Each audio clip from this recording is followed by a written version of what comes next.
Hi everyone, we're going to take a couple of minutes to allow other people to log on to the webinar. We'll be back in a couple of minutes.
All right, good afternoon, everyone. Welcome to the PJM Winter Outlook of 2015 to 2016. My name is Diana Chiangwa, and I will be joined today on this presentation by Patrick Higgins, who is our demand forecaster on the PJM team, and also Ann Williams, an analyst on the team as well. At any point when you have questions, please feel free to type them at the box that will be on the right-hand side of your screen. Okay, so just to quickly go over the agenda for today, we are going to just quickly look over the past fall, look at the prices and the weather that we've seen over the past 3 months, and then we'll quickly look back into the winter of last year. Again, just look at the main price indicators from the previous winter, and then we'll start getting into this here, looking at our demand forecast, the generation outlook that we have, and also some of our transmission expectations. And then finally, we'll end with a special topic looking at the day-ahead real-time spreads that we are forecasting for this winter. So first, a look at the fall of 2015. So the last 3 months have definitely been on the mild side, especially when you compare them to last fall. So September actually started off particularly warm, with one of the coincident peaks of the summer actually being set in that first week of September at 139.6 gigawatts. And then this was followed by a pretty mild October as well as November. And then in terms of precipitation, we also did see, a few days, particularly in November, with some lighting load coming from, pretty much all across the RTO. But generally, these were much weaker than what we've seen over the past couple of fall seasons. And then now looking at prices and also congestion, prices this fall have definitely been much weaker when you compare them to what we saw last year. In the graphic that is on your lower left-hand side, in green is 2014, and in orange is this past year. So overall, you can see that prices were definitely, a good amount cheaper than last year, though we did have a few spikes here and there. And these spikes were really just driven by unexpected events. In that first week of September were the extremely high temperatures that we saw to start off September. And then sporadically through the month, we did lose a lot of generation unexpectedly. So we already had a very vulnerable supply stack with a lot of generation on maintenance, and then we unexpectedly lost a lot of generation as well. Examples include Brandon Shores, which tripped at the end of October, beginning of November, and then also the Surrey nukes. One of them that was not on the schedule to go out did also trip offline unexpectedly in October, and then just last week we had Calvert Cliffs, one of the nukes there, also tripped. So overall, a lot of the spikes that you're seeing here were definitely from unexpected events, and all this really did just come through as a lot of congestion in the form of Congestion to Northwest congestion in Baltimore. So we saw a lot of spikes really impacting mostly BGE and PEPCO, as well as the West Hub, and these were really the main driver for all the big spikes that we saw, with prices sometimes being seen over $500 for BGE as well as for PEPCO. So that's quickly, that's a very brief outlook for what we look back at what we saw this past 3 months, and then. Looking back at the winter of last year, demand-wise, we started off pretty warm in December of last year, only peaking at about 114 gigawatts, and then it quickly became really cold in January. So you can see that we come from a peak of 114 gigs, and in January we're at 136.7 gigawatts already. And then by the time we got into February, conditions were very much well below normal, with our peak actually breaking the PJM winter record at 142.4. So last year's demand peak was actually higher than the previous year, where we had the polar vortex. So overall, that last month of the season was really, really cold, and went even well below the expectations that we had. And then again, looking at the pricing that we saw during that period, again in the green you're seeing the pricing from 2014, and then the orange is from 2015. You can see that we had pretty bearish pricing compared to the previous year, only until the back half of February do we start to see 2015 prices creeping up above the 2014 prices. And really the driver for this were those cold temperatures that we were talking about. And in addition to that, in that back half of February, around February 15, PJM starts taking out a lot of generation out of the stack. So we have big outages that are always on the schedule around this time, such as the Calvert Cliffs nuke out in BGE. So overall, just a combination of these high demand days and also the lack of generation on the system just led to some extremely bullish real-time pricing in the back half of February. And then also taking a closer look at some of this pricing, you can see for December and January, our day-ahead and real-time prices were really pretty close to each other. It's only in February that we start to see extremely wide spreads, about a $10 spread actually between the day-ahead and the real-time. In February, day-ahead averaged about $90 per megawatt hour for the West Hub, but when you look at the real time, it was only just $80.33. So while it was really bullish and volatile in the real time, the day-aheads themselves were extremely strong as well. And then also in terms of congestion, some of the zones that were extremely impacted by congestion included DPL. We had consistent congestion driven by a combination of line outages as well as just high demand. And also PSEG, and also we had a few days where we had some 500x interface congestion as well. So I think that's what we have for, just looking back at the last winter, and I'm going to pass it over to Patrick, who's going to go over our demand expectations for this year. All right, thanks, Diana. Yeah, just head right into it. So obviously the big story this year is El Nino, as I'm sure everyone knows. It's really, really warm out there in the Pacific. Really the only comparably strong year right now is 1997-98. And that year was notable for really the extreme warmth we had in the eastern half of the country, so we're not quite sure if that's going to repeat, although it looks like December is going to be pretty warm. But yeah, it's definitely nothing close to what we saw the past 2 years. So as far as the typical effects of El Nino, typically it leads to some warm anomalies in the northwest and north central, sometimes edging into New England, especially when it's as strong as it is now. And then usually we get some above normal precipitation in California and the southern tier of the region of the country.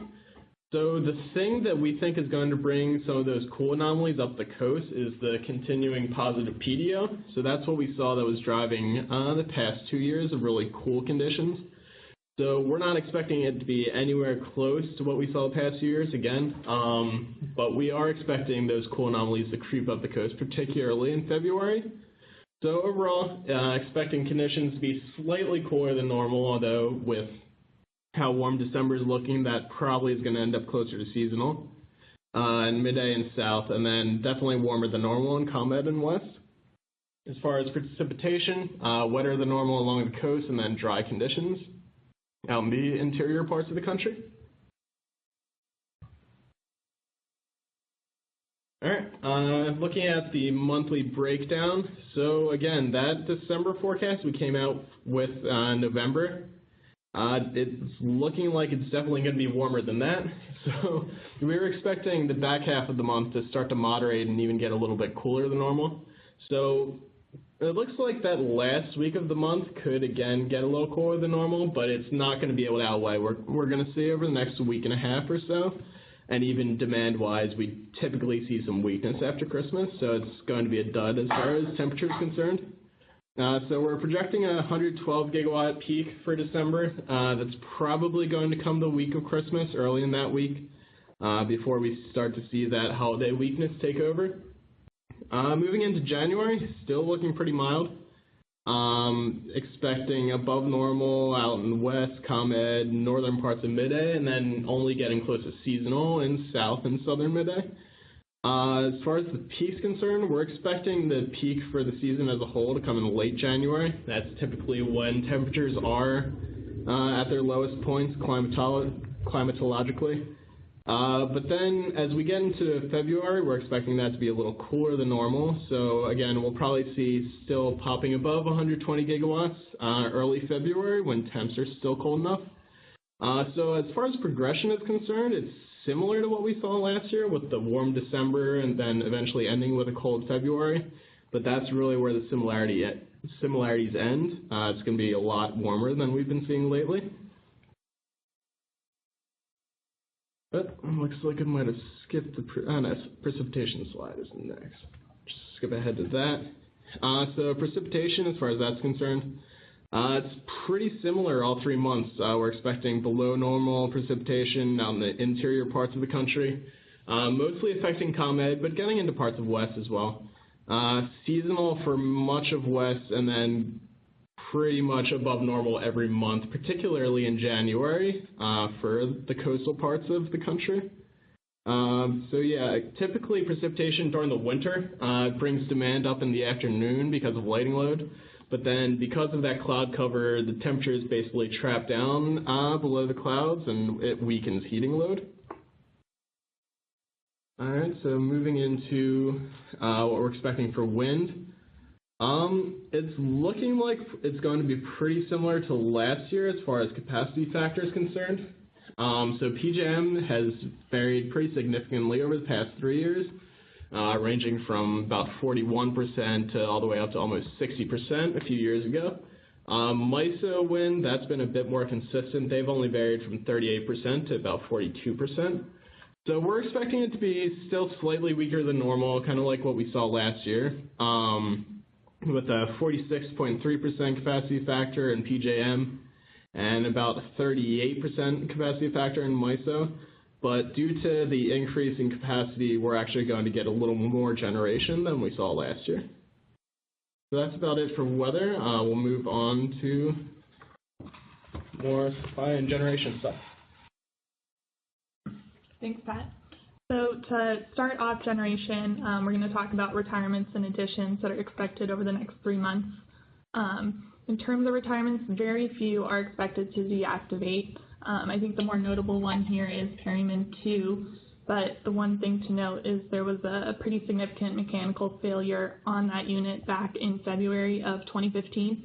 So having that offline, hasn't been running, so we won't see much of a difference there. In terms of additions, so a couple here, some solar parks down in Dominion in the North Carolina area.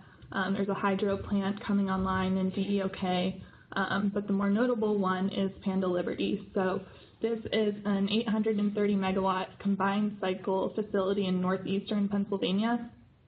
It sits right near the East Wanda substation in Penelec, right on the Tennessee pipeline, and so it's really going to benefit from that cheap Marcellus gas and will likely run at pretty much baseload levels we anticipate. The other one I'll just mention, it's not on the map, but Panda is also building or has built the Panda Patriot. It's in PPL, sort of right near the Montour coal plant. That is a Genscape monitored unit, and so it's supposed to begin testing this December. So that's just going to be another big combined cycle natural gas plant in PJM that we should start to see run over the next couple months. With these additions and retirements in mind, we'll just take a quick look at the installed capacity or the supply stack since last year. So I think the big thing to note is since last winter, the supply stack has certainly thinned. There are quite a few retirements back in June and April of 2015 that really took out a big portion of the coal generators in PJM. But with that said, there are these new builds like the Pandas. There are a couple more coming online later in 2016, which are really sort of improving the health of the supply stack and really keeping prices from being too expensive, just given that gas has been so cheap. So just a couple things to point out. Right now, given the Panda Liberty unit that's coming online, we're currently forecasting the installed capacity by February 2016 to be at 178 gigawatts. Mostly, coal is still at the top of the list, being 37% of that mix, but gas has increased since last winter to be 34%. Moving on, here's just like a quick note on the forecasted generation outages over the next 3 months.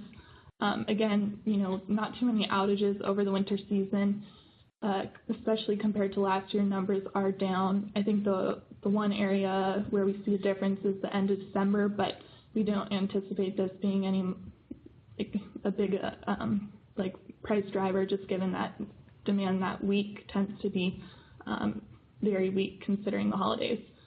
We've seen uptick in February, and most of that can be attributed to nuclear outages. So looking here, there are 2 nukes in PJM set to begin early maintenance in mid-February, so Calvert Cliffs 1 and LaSalle 1 over in ComEd.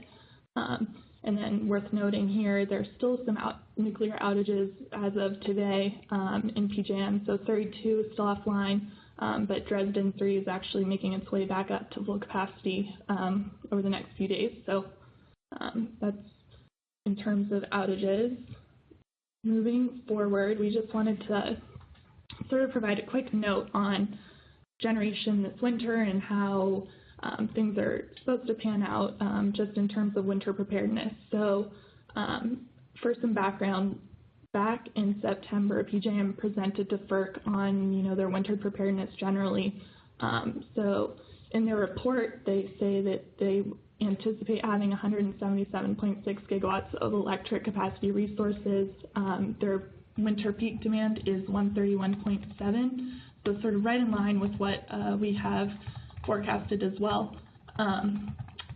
One key difference between last winter and the winter before that in 2013 and 2014 was generator performance. As this graphic shows, outages year over year decreased significantly, and then on top of that, they were just better prepared in terms of outages and maintaining reserve requirements and not having to call on emergency demand response or other market mechanisms like anything beyond a cold weather alert.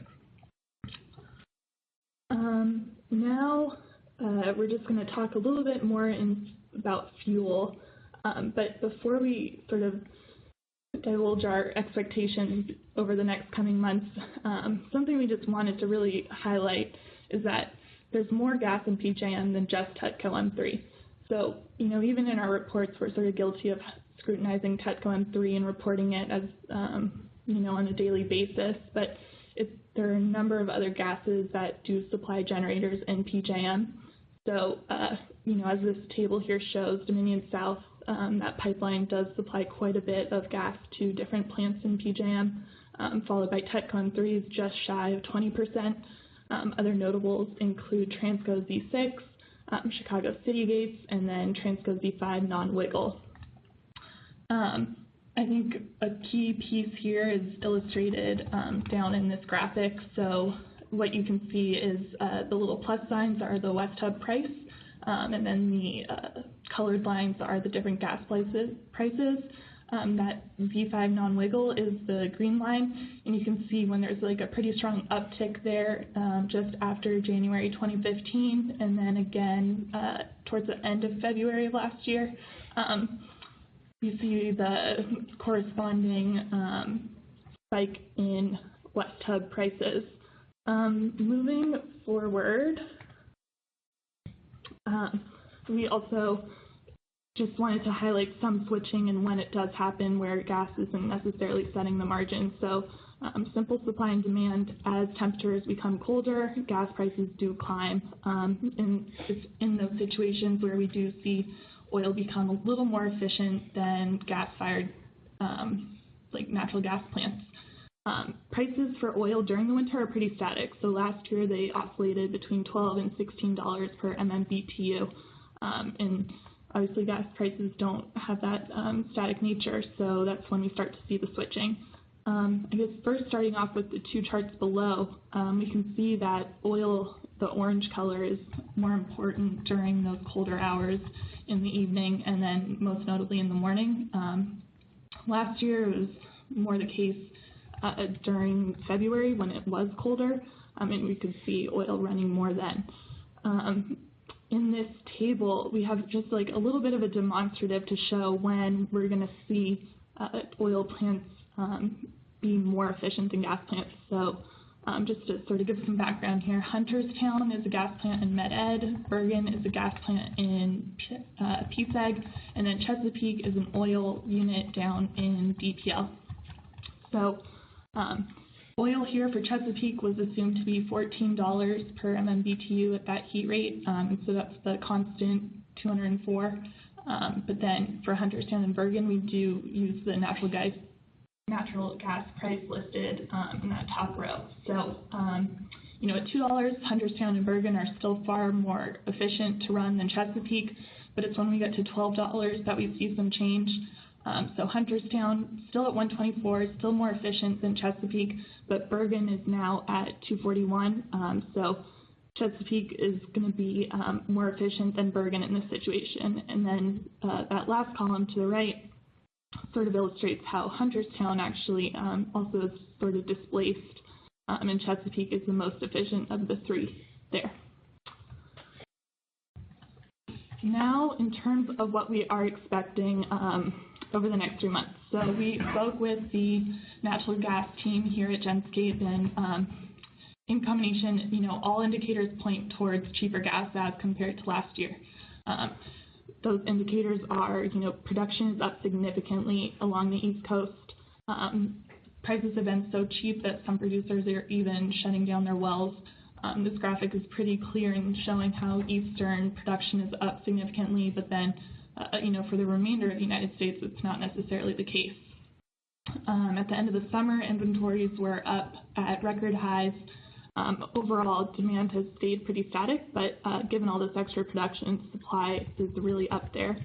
And then, as we've sort of experienced since the spring, prices just for gas have been so low that we're already starting at a lower level than last year. That said, we still do anticipate some spikes. It's still going to be cold towards the end of January into February, and so there will be a couple days where we do see some expensive gas prices. Those days are probably best identified by these bullets here. So when there's congestion on natural gas pipelines, when gas can't get from point A to point B, we're obviously going to see some strength there. Another day, if we see multiple cold days in a row, that tends to drive some volatility with gas prices, just instead of a cold day here or there. And then lastly, there are some maintenance events along the natural gas pipelines that could contribute to some volatility. For here we highlight the Lady production maintenance that might affect the gas plants in northern New Jersey. So with that, I'm going to hand it over to Diana to elaborate on transmission. Thanks, Anne. So in terms of our transmission expectations for this coming winter, some of the big questions we have that we wanted to address definitely include BGE congestion. It has been the most frequent and most expensive constraint that we've seen over the past few months, and really we just wanted to talk about some of our expectations for that constraint in the next few months. So first of all, just looking at the outages that we have on the schedule for the Bagley to Grayston line in BGE, we have work on the Bagley Grayston and Congestion to Northwest paths up until December 18th. And then from then on, there is nothing on the schedule until March of 2016 on the 14th. So really we have about 2.5 months, 3 months of no line work that is on the schedule. We could definitely see some work being added on as we go, but for now at least, our outlook does not have any work contributing to the strength of the congestion. Nonetheless, we still have a lot of factors that still make Baltimore and Pepco face more flows coming in from the north. With all the cheap gas that we have located to the north of that area, we still have a lot of gas kind of coming through, and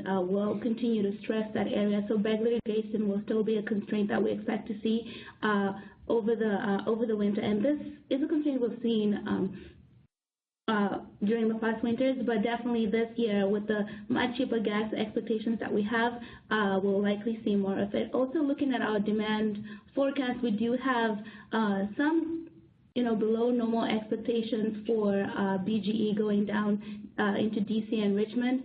So overall, we could have some really cold days that make the south of PJM a little bit colder than the north and the northeast. So definitely, we could have that gradient that supports those flows to go from the north to the south. And then also, just looking at interface congestion, last year we didn't really see a lot of interface congestion except for 500X. Which congested on the very cold day. So it started sometime late January going into February. And then since then, there have definitely been a lot of new generation builds to the east of the constraints, which we expect to ease off some of this pressure. So these units include Panda Liberty, which is coming online to start the year in January, and we also have Newark Energy Center and West Deptford, which have also been added onto PJM supply side. So overall, these will help to kind of alleviate the pressure of those west to east flows going into eastern PJM. At the same time, though, we will have some days where we have expensive gas pricing, especially with Transco Z6. Expected to have that Lady constraint that could drive prices really high, and we could have some units be cut off the supply there. And if that happens, then we could have days where there's generation that is not running out in the east, and that could definitely impact that 500X interface. So conclusion there is that we'll have less interface congestion risk, but only on those days where gas prices are really high, then we may have some pretty strong 500X interface. And then the other constraints that we could be on the lookout for include the Bad-Blah interface, but this will only be of real consequence in the very back half of February once they take out Culver Cliffs. So Culver Cliffs goes out on February 15th. So once that happens, we'll see more pressure on those interfaces, and also it will just help in increasing the strength on regulated Grayson as well. And then the next area we wanted to focus on is PSEG. So PSEG definitely was pretty volatile last year. We had a combination of line work that drove a lot of congestion around Bergen to New Milford and Athenia to Fallon as well. So this year we have pretty similar outages. Starting in on January 18th, we have Melwood Settlebrook going out, and as this is the time we expect the footprint to kind of get colder, then definitely we could see a lot of PSEG congestion start around then. And then other, outages that we wanted to highlight include the Essex outages. So that area has become quite sensitive ever since they built that Newark Energy Center plant. So with where it is located, it definitely just adds pressure to that area. So taking any lines out around there could definitely give us some bullish PSEG as well. And then overall, once we get into February and it's cold and gas is expensive on some days, we're sending a lot of power out north into New York. We will be at a very high risk of also seeing some pretty bullish PSEG constraints. And then before moving on, just wanted to highlight a couple more constraints that you will receive in the PDF that we're going to send out after this presentation. There are some demand-driven constraints that we wanted to discuss as well. First, we have the volunteer sub-friend constraint, and this is on the border between TVA and Dominion. So we have a new nuclear plant that is going to be energized at the beginning of the year. And this is the Watts Bar, and this is located right on that border between TVA and Dominion/AEP. So on really high demand days, we'll see a much stronger pull coming from DOM and into coming from TVA and into DOM, and this will most likely really drive that constraint extremely bullish, which is something that we typically see anyways in the winter, but this will only exacerbate the situation there. And then also DPL, we have ongoing work in DPL on Cedar Creek to Red Lion, and we've already been seeing some Milford to Steel congestion when temps are a little bit colder. So going into the winter, definitely DPL is one zone to watch with the Milford to Steel constraint, and the outage there on Cedar Creek to Red Lion is going to be in place until the end of May. So pretty much all winter, that is going to be a very big risk for DPL and the East Hub. So that's what we have for congestion, and now we're going to move into an analysis of the day-ahead market and the real-time market expectations. So the motivation for kind of looking into this topic is what we saw last February. We did see a lot of days where really the day-ahead would clear as high as $200, $300, and then the real time would come in so much weaker than what the day-ahead would have cleared at. And just looking through and recapping what happened, we would have these high day-ahead clears, and then in the real time, a lot of power would come in mostly from the neighboring regions, so TVA and also OVEC, MISO, all of these will be pumping a lot of power into PJM, and in the real time, the prices would really tank. So what you're looking at on the right here is the day-ahead over real time spreads. In red, you have the mean, and then in blue is the median. So pretty much you can see, everywhere where it's above zero is pretty much, we had positive darts, and only now ending 21 is the mean kind of really strong in the negative direction. But for the most part, looking at West Hub for February, really we had mostly positive dots throughout the entire 24 profile on average. And also just analyzing it a little closer, you can see that the highest dot spreads were in hour ending 8 and 9, and this is just after the generators start to ramp online. we see a big spike in prices in the real time, and then consequently after that we see prices really really come off, and we end up with those extremely high day-ahead clears. So, what is then, our conclusion into what is going to happen this year?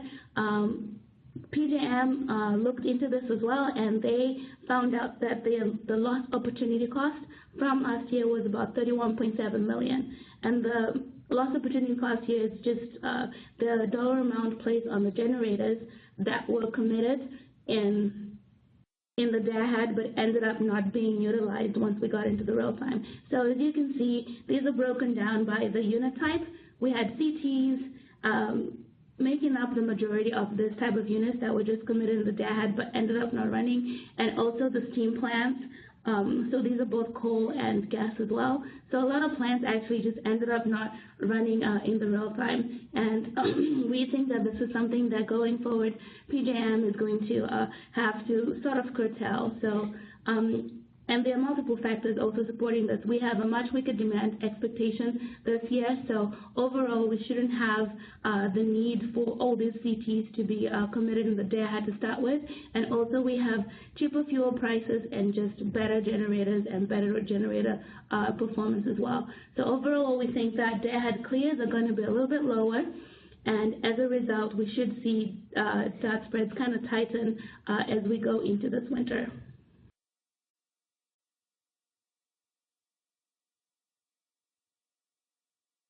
So we also took a closer look at BGE and PSEG again, mostly because of the bag litigation constraint. So right now we have bag litigation pushing up BGE, but at the same time pushing down PSEG. And like we've already said, we expect that BGE congestion is only going to be stronger this year. A lot of that gas that has been built to the north of the constraint is going to keep pushing into Baltimore and DC and kind of maintain the same kind of spread. As for PSEG, we should see just much cheaper pricing generally, because in both the DAD and the real time, the zone is being congested down. Once we get into the late half of January and into February, we start to see some outages on the schedule, and also those cold temps that could really impact New Jersey, and some of those gas prices that could also get a little volatile. So overall, only then can we start to see a bit more volatility in PSEG. So in conclusion, we expect that for BGE, we should continue seeing some of those high day-ahead clears with bag litigation being included, and still some of those spikes in the real time. As for PSEG, it's mostly going to be bearish real time with the bag congestion. But once we get into that back half of the season, we should see more days in which, especially at the peak hours, there's a lot of real-time strength that really drives up those real-time prices. So we should see, there is a chance of seeing some negative dots just for PSEG. We also look at the same mechanics for DEOK. So DEOK last year only ever was volatile in cases where we lost generation. Particularly, it was really just when we lost Zimmer. And knowing Zimmer, it is a plant that is always tripped offline randomly, unexpectedly, and we don't expect this to change anytime soon. Looking at some of the stats from over the past few years, we ran some numbers, and so that it trips on average 0.88 times per month. So overall, you can expect Zimmer to trip. Last winter, it tripped about three times or 4 times, and here in February, we're showing you those prices that ended up resulting from that. We saw constraints such as Miami-Fort Hebron, Foster to Pierce, and Miami-Fort Wiley, and these were definitely stronger on days that had higher demand. So particularly in February, if we see Zimmer tripping, then we could see some really strong pricing for DEOK. And we do think that, given that it's about 3 months, we could see 2 to 3 times Zimmer tripping during the winter. So again, just expecting the back half particularly to be likely bullish real time for DEOK. So that's really all we have for this year's winter outlook. And just to summarize what we've spoken about so far, in terms of weather expectations, it's looking pretty bearish, especially when you compare it to last year. Our peak forecast is only about 130 gigawatts, and this is in comparison to 142 from last year. And then also, just looking precipitation-wise, it's pretty mixed over in the East Coast. It's going to be mostly normal, and then only above normal precipitation over in the Western COMAD. And then in terms of generation, we just keep getting more and more generation being built over in the east, bolstering our supply stack, and therefore this is just a bearish indicator to our prices. And then looking at fuel, still kind of the same that we've seen over the past, a couple of years. Prices just continue to fall with a lot of inventories in place right now for gas. So gas prices are also going to be a bearish indicator for the majority of the winter.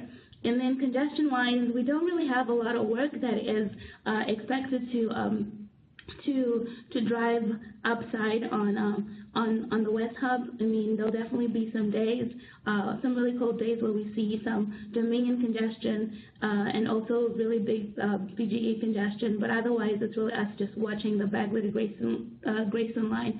And then finally, in terms of debt spreads, just with the way that last year played out, we think that there'll be a bit more conservative pricing in the day-ahead. So those lower day-ahead clears will likely result in tighter spreads, which could be negative at times should demand come in above PJM expectations.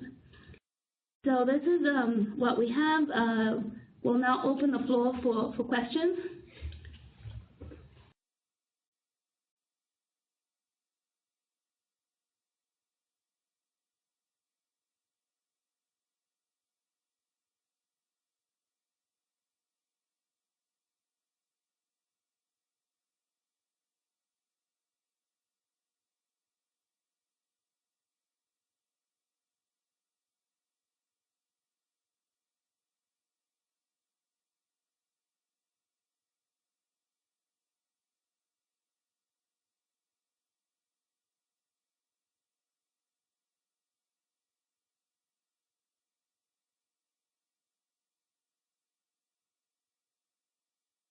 So the first question that we have is, which is the most significant generation outage that we have this winter? So I'll touch on that. I think the most significant gen outage that we will see is Calvert Cliffs. The strength that we saw last week when it tripped offline will likely be mimicked in the second half of February. So that plant is currently scheduled to come off for refueling on February 15th. And the next question is, will Panda Liberty be available on Power T? Yes, that is on the works for 2016, so we should most likely see it coming online at the beginning of the year.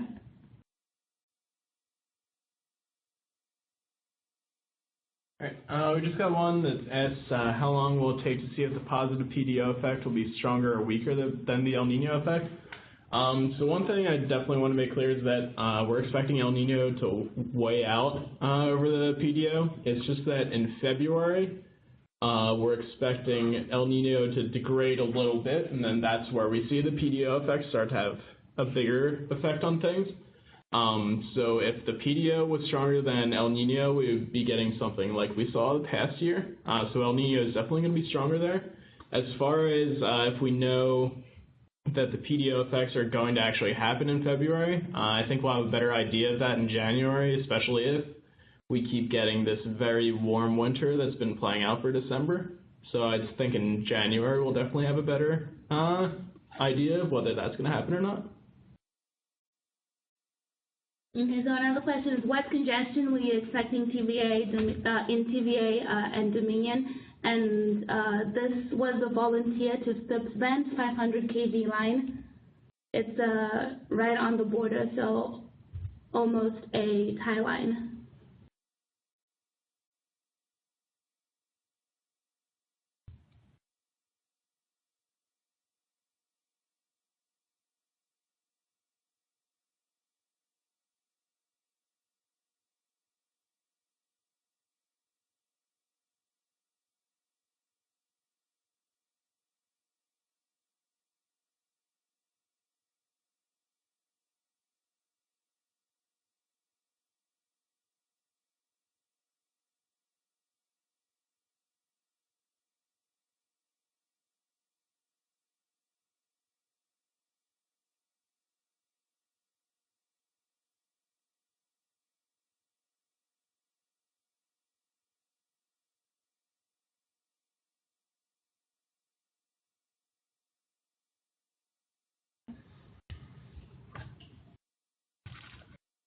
All right, one other question we have on the table, we are showing the 2015 day-ahead over real-time pricing with those average or max prices. So those were actually on-peak average pricing for the day day-ahead and the real-time, and they were $90 just for the on-peak average. This does not include the off-peak periods.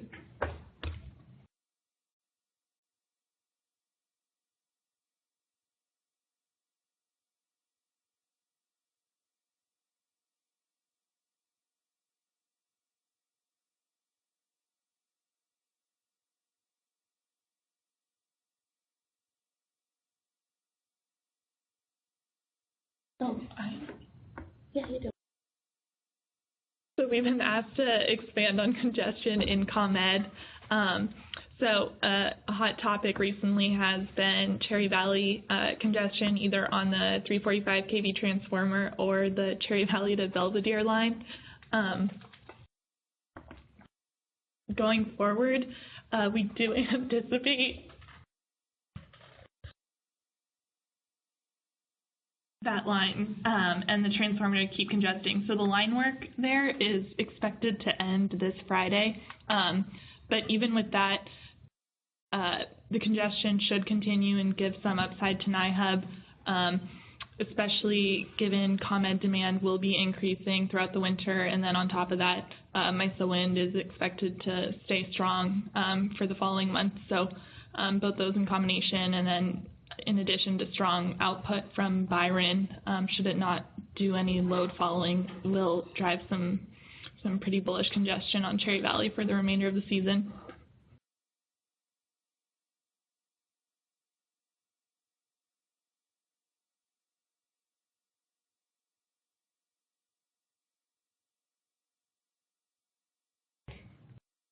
All right, well, thank you very much, everyone, for attending our Winter Outlook. Again, if you have any more questions, feel free to reach out to any of us.